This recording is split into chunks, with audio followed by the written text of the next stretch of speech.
Hello, I'm so excited to have all of you in my web development professional practice class. So this is simply an introductory video clip to give you a guideline on what's online learning and how do we start through a welcome email and a welcome video clip, and then the rest of the learning process, right? So welcome on board. First, we are going to see what online learning is. To tell you the story, I have prepared a long welcome email for you. And this welcome email has a number of elements. You will see the subject overview, then the assessment due dates, and what my students say about online learning, and what other students believe about my instructions. And you have a clear study plan.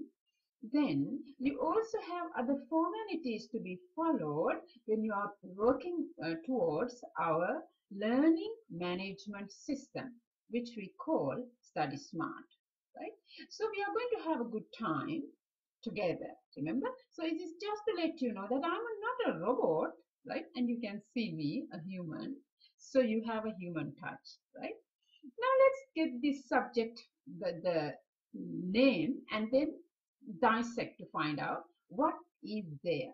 So when you look at web development, obviously there are technologies involved. So you need to know what those technologies are in brief, right? And then professional practice, meaning you are going to work for somebody else, or even you are running your own company. So then in that case, what is expected is, as a professional, how would you get along with everybody, right? And that is one of the important elements. So when you look at professional practice, we will be looking at certain specific elements, right? So what we are going to do is, I'm going to take you through a little PowerPoint presentation, and then I'm going to take you towards some of the elements that we are going to consider in the course, right, in relation to assessments, right? So that's important. Okay, so let's start. First of all, let's start with the importance of discipline in online learning. So you need to read my welcome email a number of times because it has most important hints for you, especially if you have a technical issue to whom you're supposed to approach, right? You don't need to send an email to me, but I'll give you those links, and if the technical issue cannot be resolved, you need to approach the technical people to resolve that, okay? And then the other thing is the attendance. You know, in any educational institution, attendance is compulsory. So for you, it is important, you need to be in touch with me at least once a week through my forum, which I'll give you the link, right? Now, for the learning purpose, we are using number of different technologies because this is not a face-to-face class. This is much better. The reason is you can decide the time you want to study, and that's the flexibility you have, right? Nothing else. Assessment dates are fixed because you can't change that, because the subject has a period to complete. During that period, you need to learn, you need to submit your assignments, and I need to mark, and I need to give you the final mark before ending the semester. So what we are going to look at here is what technologies we are going to use, right? So one is the virtual classrooms, we call Visitio. The other one is Skype. Skype is a little software package. I can get in touch with you on individual basis. Then the third one I use is Zoom. Zoom is also a great tool in the sense that we can record the whole conversation and you can replay it. In addition to this, I'll be sending you SMSs time to time. Forum, as I said, one of the most important areas to keep the conversation going on with the entire class. in addition to that, we are using quick mail, that is through learning management system, right? The other most important thing is for you to use mailbox attached to learning management system, because you will be having two emails in two mailboxes in the very beginning.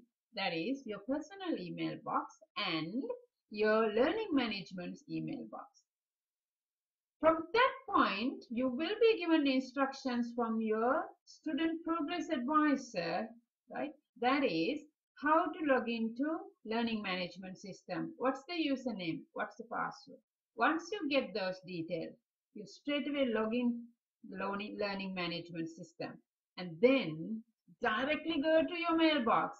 Check what emails are there. It's really important. Why I'm saying is, I had a student in the past who hasn't checked email box in the learning management system, and therefore this student missed a lot of forum communications, because forum is part of learning management system. So all the messages, we call them posts, right? Forum posts are directly going to your mailbox attached to learning management system and not your personal mailbox.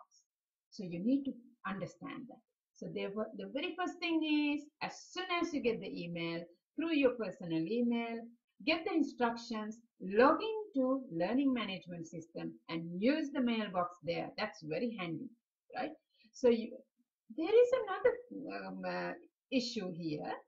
Some of the students have complained, kind of, there are so many emails in my email box, and how can I get rid of that? There is no quick method of getting rid of an email. Read the subject line, and then if you don't want, delete, right? The subject line is very important. And not many people do not know how to write a good subject line. So in my welcome email, there is a link. So follow the link and learn.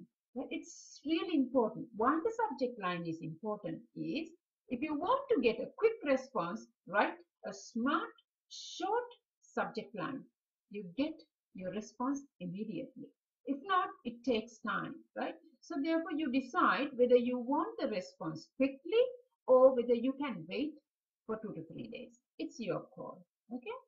And I have given clearly the contact details in my welcome email, right?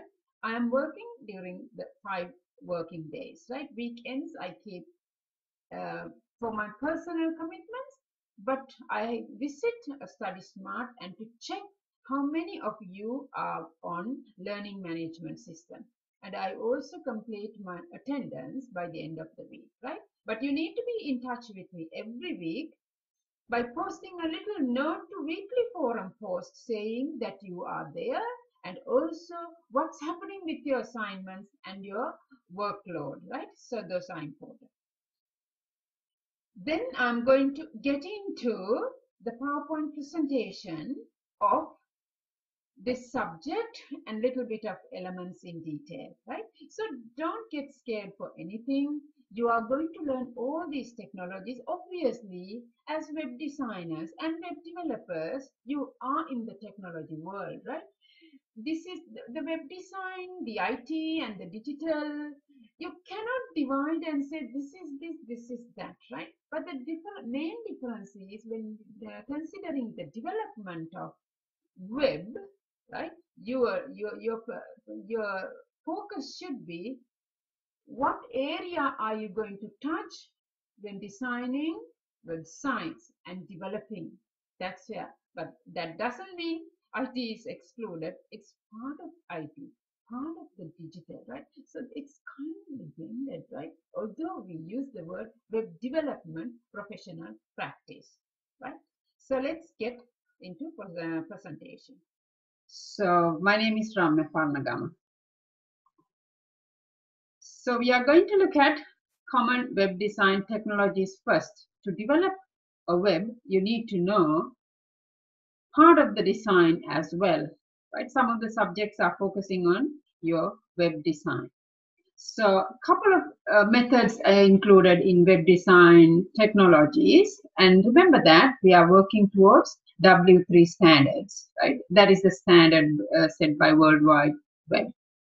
Now, the one method is the grid, right? There are a number of methods. So grid is providing you a structure and how to organize the content that's on a grid, right? The reason is when you design a web, today's world, people are using number of mobile gadgets, right? You call them mobile devices, and also you need to be connected to mobile applications, right? So therefore, one of the best tool is called the grid.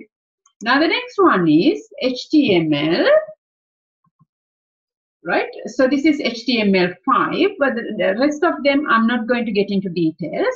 So HTML5 is a language you should be writing manually, but what is good about this language is the web pages can be downloaded quickly, right? But there is a disadvantage. Those who do not like HTML, they can use graphical user interface, right? That is the menus and the little icons.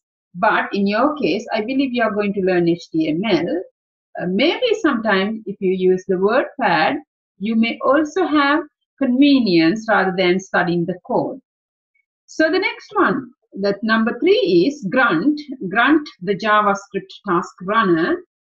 And those are saving time because you can automate, repetitive tasks. The fourth one is the Ghost Lab.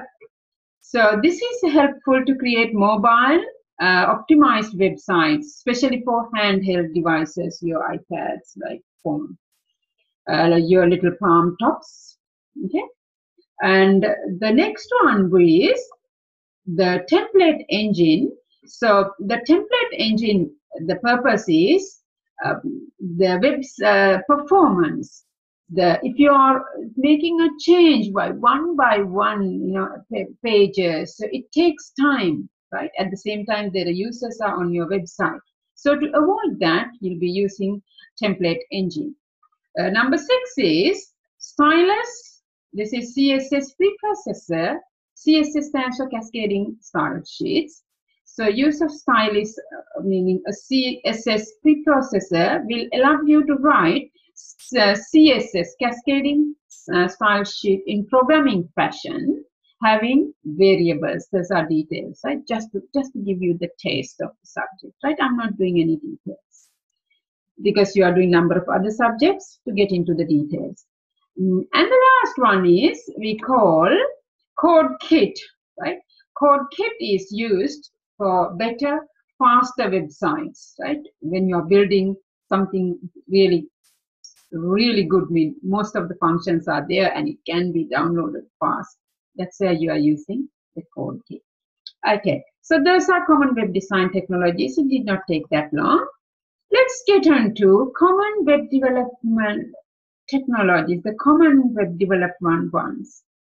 Now the design side. There are 3 areas we'll be looking at. One is the client side. Then the other one is the server side, right?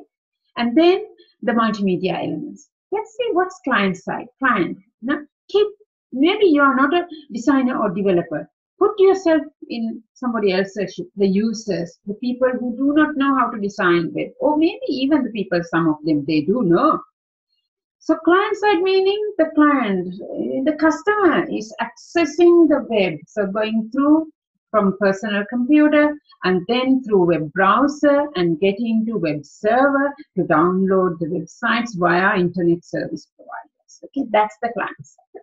The server side is, who are the servers? The servers are the big guns. That's our internet backbone providers, and from then internet service providers. Then you have web servers, and then those people are on the other side, the back, the back of the screen. That's the server side. So we have to deal with certain languages when we talk about the server side, right? You are not going to talk any languages here. You are going to look at professional practice, but you need to know the elements, right? Without knowing the elements, you don't know your boundaries when it comes to a professional. Okay. Then the third one element is the multimedia. Where do you use multimedia?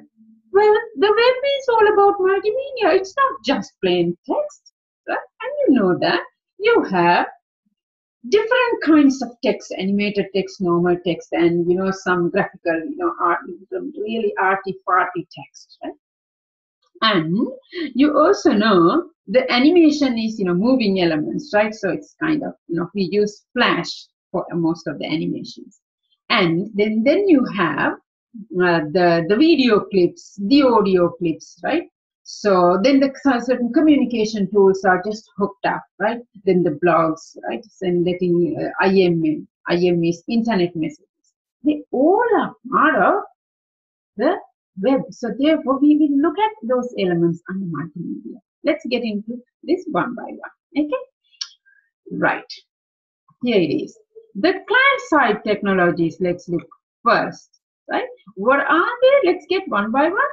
One, XHTML, right? XHTML is written by hand, right? It can websites with XHTML can be downloaded very fast, right? And it is friendly with search engines, so that's a good one. Okay.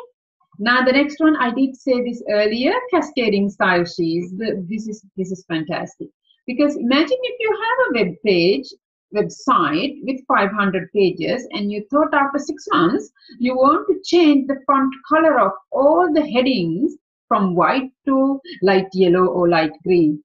So the secret is cascading style sheets. If you haven't used that, well, you have to go web page by page and do that. That's a killer. Okay, so this is very smart, knowing cascading style sheets. Okay. Those two, and then we get into the JavaScript. The JavaScript is, it's a light scripting technology. The purpose is to make websites much more attractive. Okay.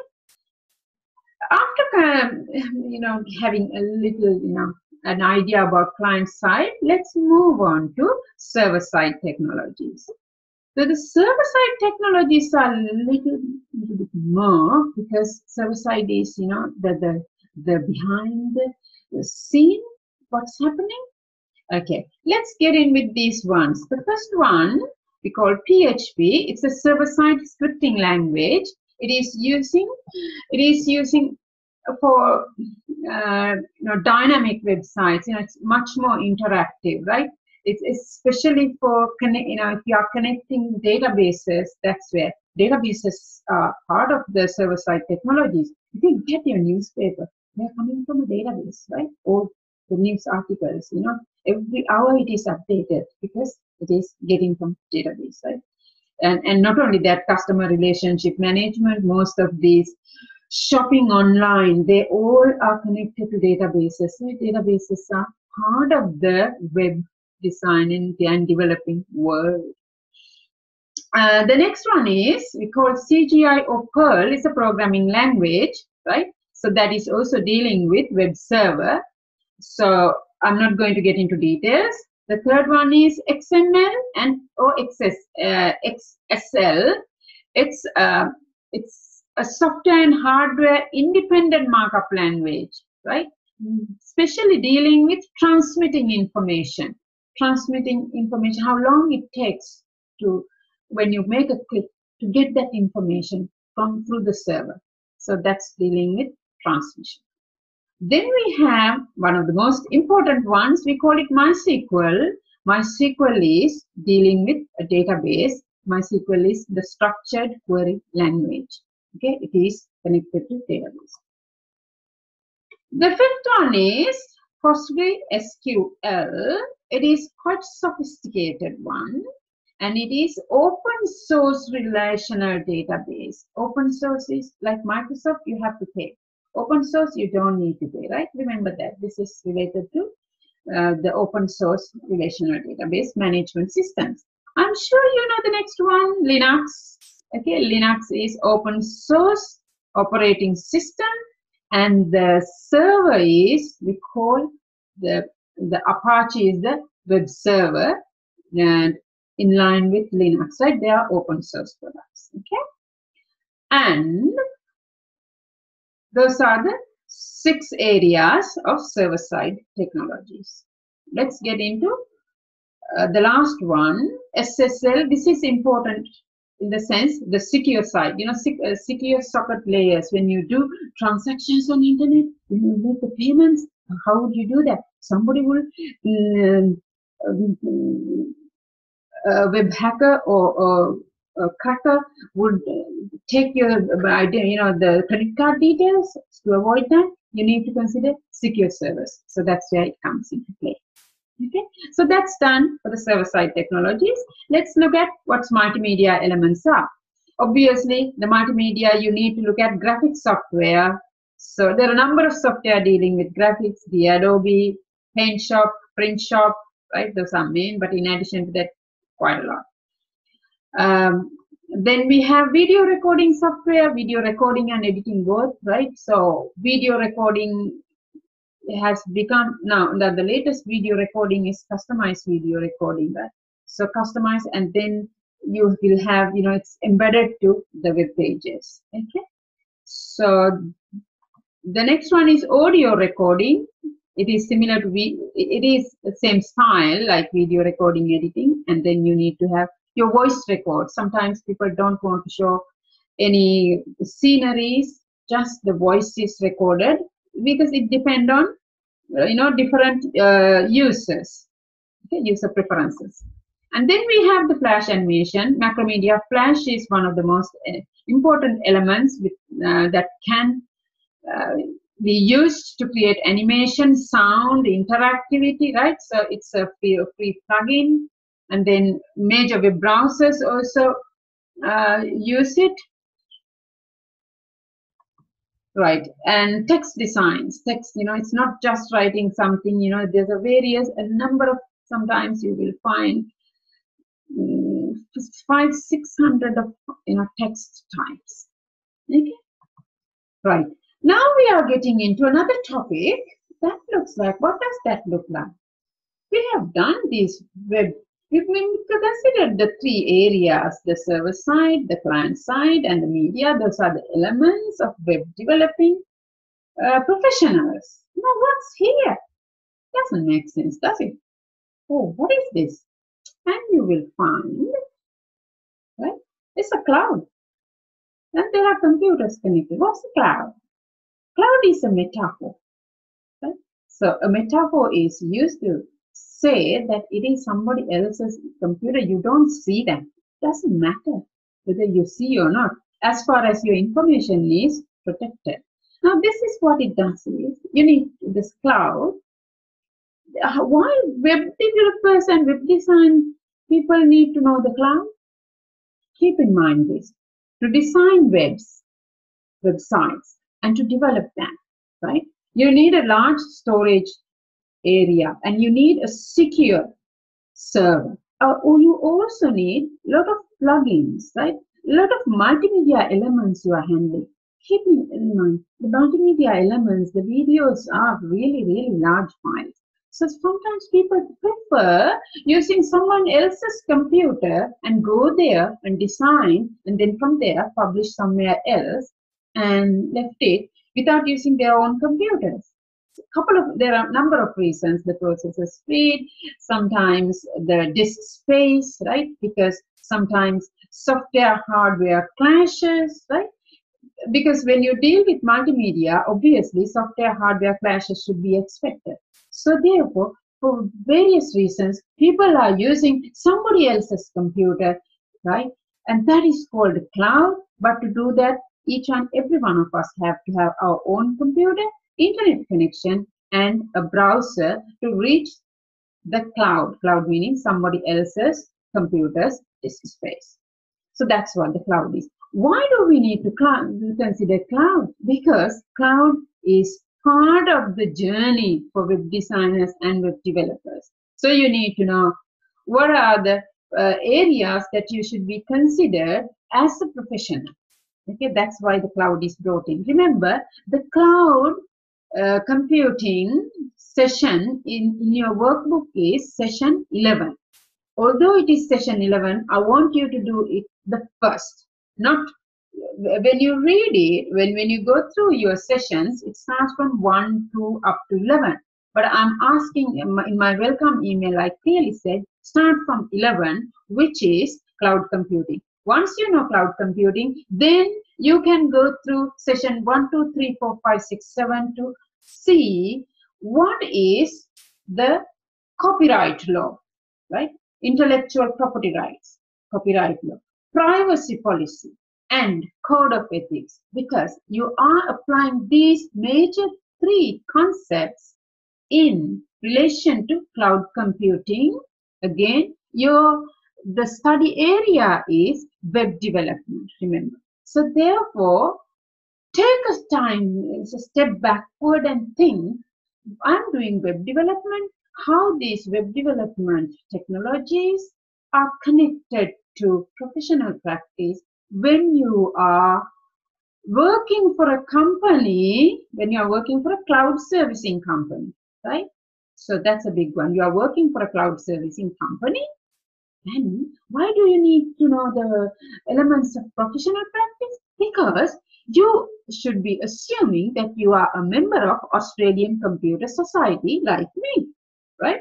So the Australian Computer Society is acting in between professionals and the government, because the government, Australian government, believes the Australian Computer Society is maintaining standards, right? Ethical standards. That's the bottom line.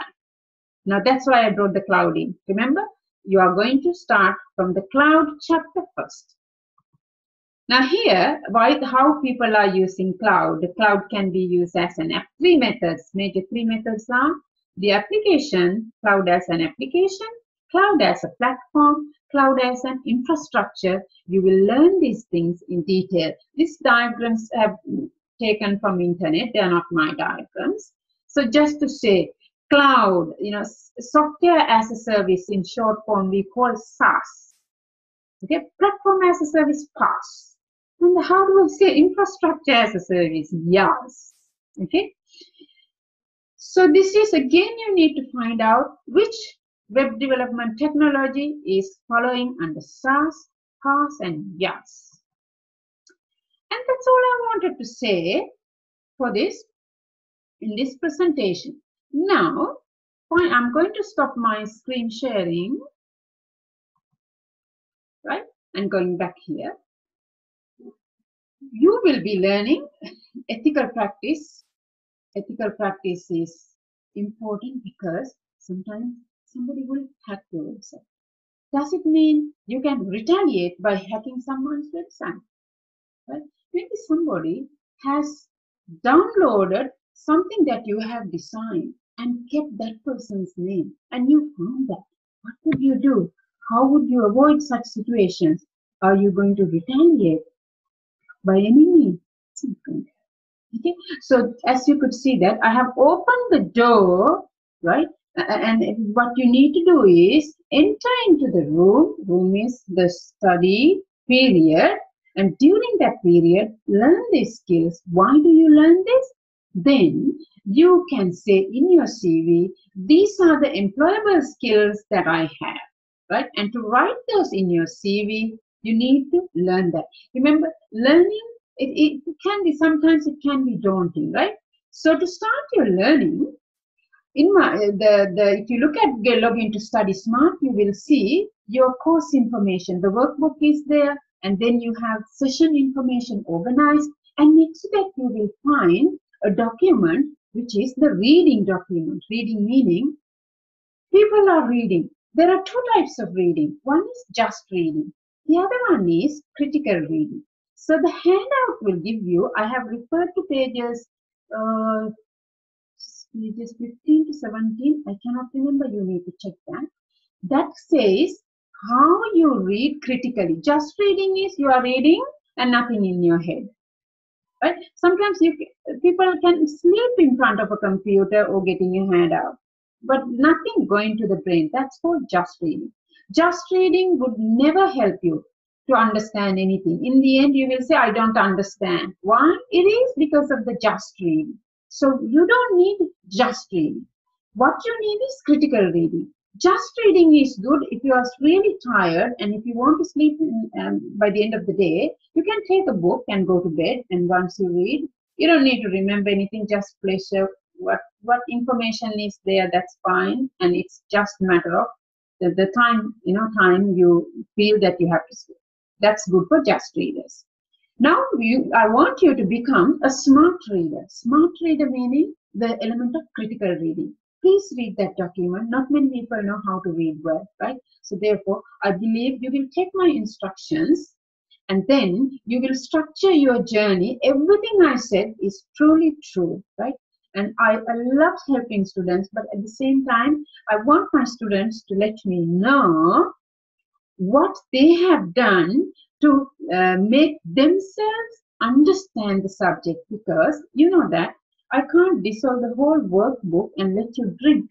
You need to get the concepts little by little, and then you have to develop that. So areas if you don't understand, please send a little forum post so that everyone knows what the question is. I can answer. I don't want you to underestimate yourself. Whatever the sentence you write, it does not need to be very professional and smart. Your thought, take it out and send that forum post. So that's good, right? Because it's forum is a leisure discussion, right? So if you want to say, if you had a dull day, it's okay. You can say that today I didn't study because I had a dull day. And maybe I'm going to study tomorrow, but just letting you know that I'm going to do that. Just keep in touch, and that's a good practice. Okay, so that's enough for today, and I wish you the very best in your studies, right? If you have any issues, drop an email in, okay?